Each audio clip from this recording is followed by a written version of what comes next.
¿Cómo puede ser que exista un infierno cuando nos han enseñado que Dios es un Dios de amor y de misericordia?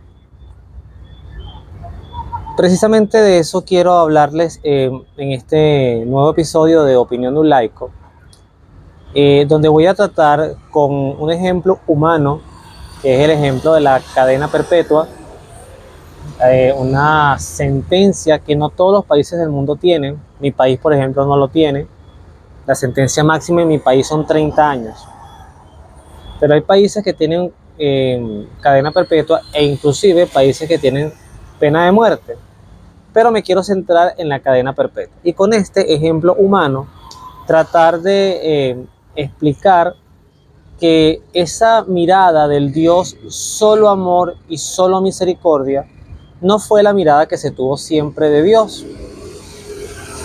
En los primeros encuentros de ese Dios que se revela, inclusive desde los tiempos de Abraham, pero más claramente en los tiempos de Moisés, aparece la figura más bien de un Dios muy justiciero, un Dios de castigos, un Dios que se ofendía y que a veces su ira podía inclusive destruir ciudades enteras, como lo fue el caso de Sodoma y Gomorra, como lo fue inclusive el caso cuando el pueblo de Israel sufrió la invasión de los asirios, de los babilonios y lo que se conoció como el destierro. Entonces, ¿cómo poder engranar eso? Quizás porque los dos extremos, el extremo solo del Dios castigador y el extremo solo del Dios misericordioso, no son buenos extremos, como todos los extremos. Dios, y esto lo he dicho y de verdad que siento la necesidad de hablarlo porque es que siento que de esto muy poco se está predicando. Dios es como persona, porque es persona, además son tres personas en un solo Dios. Ese es el misterio de la Santísima Trinidad. Como persona, Dios tiene criterio, tiene opiniones, tiene cosas que le gustan y cosas que no le gustan. Por lo tanto, Dios, una primera recomendación que doy, Dios tiene que alejarse de nuestras mentes como de una suerte de ideología, filosofía, una energía cósmica que se adapta a lo que somos. No, Dios no se adapta a lo que somos. Dios nos ama como somos, pero no nos deja donde estamos. Y Él siempre va a buscar que nos corrijamos y enderezcamos el camino. Ahora bien, con esa realidad voy a hablar del tema de la cadena perpetua. En el aspecto legal, la cadena perpetua es que un ser humano mayor de edad que comete un delito y que bajo los parámetros de la justicia, ese delito es de verdad irreparable, como por ejemplo un asesinato en primer grado, un asesinato, un homicidio intencionado. Eso es un daño irreparable. Y hay sistemas de justicia que casi muy parecido a la ley del talión, esa ley de Moisés que decía ojo por ojo y diente por diente, si usted quitó una vida, pues yo le voy a arrebatar la suya. Pero ese arrebatamiento de vida no se centra en quitarle la vida al victimario, al que agredió o al que cometió el delito, ya que también como iglesia católica y el Papa Francisco, esto fue uno de los aspectos que él miró rápidamente en el catecismo y prácticamente corrigió para irse del lado de no apoyamos la pena de muerte, bajo ningún aspecto. Una cosa es la defensa propia, otra cosa es la pena de muerte. Entonces, yo no te voy a quitar tu vida, pero sí puedo llevarte a un lugar donde vas a estar aislado de la sociedad, donde vas a perder todos los beneficios civiles, menos el de, por supuesto, el derecho a la vida, a la comida, a la salud. No vas a poder votar, no vas a poder postularte a ningún cargo, no vas a poder trabajar, no vas a ser una persona que se inserte en la sociedad porque eres una persona que ha hecho daño a una representación de la sociedad, así sea un individuo. Y eso hace que tu vida ahora, mientras dure, y esto aquí quiero hacer la comparación del tema del infierno y de la condenación eterna, mientras tu vida dure, tú vas a estar encerrado, es decir, vas a estar en una prisión.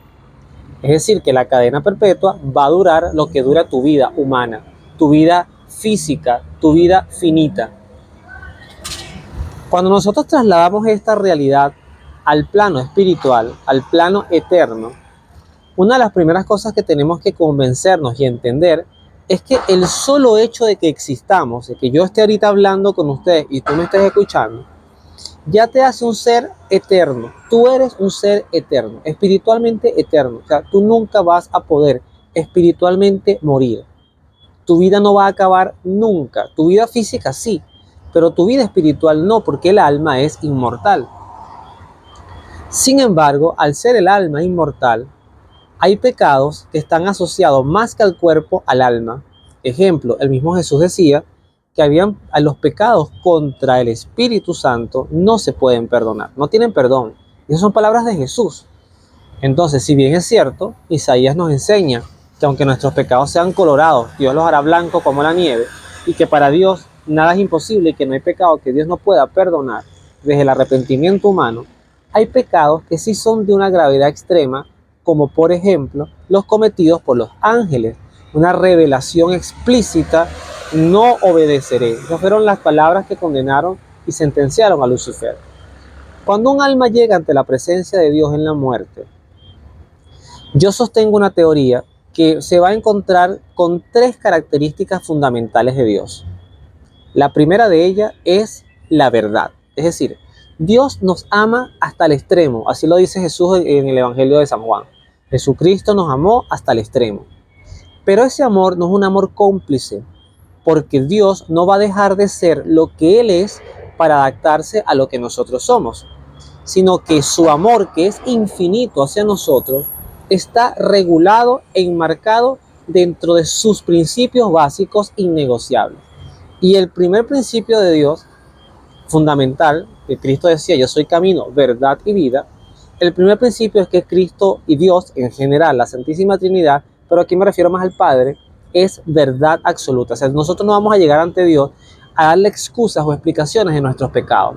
Dios va a mirar lo que somos como somos. Y eso es una verdad absoluta, una verdad perfecta, una verdad que no se puede modificar. Esa verdad, sea cual sea su balanza, va a determinar una sed de justicia. Bienaventurados los que tienen hambre y sed de justicia, porque serán saciados. Esa justicia aplicará para el bien y para el mal.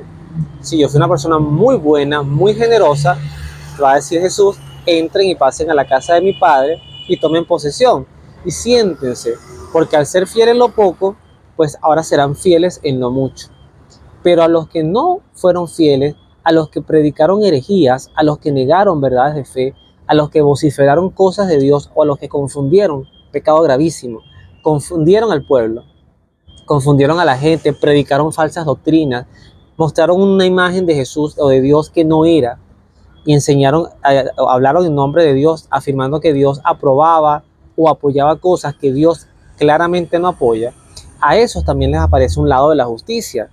Y ese lado de la justicia es la palabra que a muchos no les gusta oír, pero yo no tengo problema en decirlo, porque si Dios castiga y viene de Dios, es maravilloso, porque todo lo que venga de Dios es bueno. Dios es bueno todo el tiempo y todo el tiempo Dios es bueno. Eso es lo que dice la película Dios no está muerto. Entonces, si Dios castiga, tú no tienes que entrar en un dilema. Es que no puedo decir que Dios castiga porque eso aleja a la gente de Dios. No, usted diga lo que Dios es. Dios es un Dios de verdad y es un Dios de justicia, una justicia también perfecta. Y esa justicia, cuando tú hablas de castigo, sencillamente es la consecuencia que amerita esa persona que ha cometido un acto indebido. Pero finalmente, no menos importante y más amplio, es la misericordia. Y Dios arropa con su misericordia a los que se acercan a Él con arrepentimiento y con propósito de dolor por las cosas que cometieron. Ahí la importancia de la confesión. Y por eso, y con esto termino, el apóstol Santiago en su epístola nos dirá: habrá un juicio sin misericordia para el que no practicó la misericordia, pero la misericordia triunfará sobre el juicio. Es decir, mis queridos escuchas, que sí hay condenación eterna, es un castigo eterno que sí existe, que no se debe dejar de predicar y al cual le tenemos que tener siempre la mirada puesta, porque Dios es un Dios de verdad, un Dios de justicia y un Dios de misericordia. Que Dios te bendiga. Nos vemos en la oración.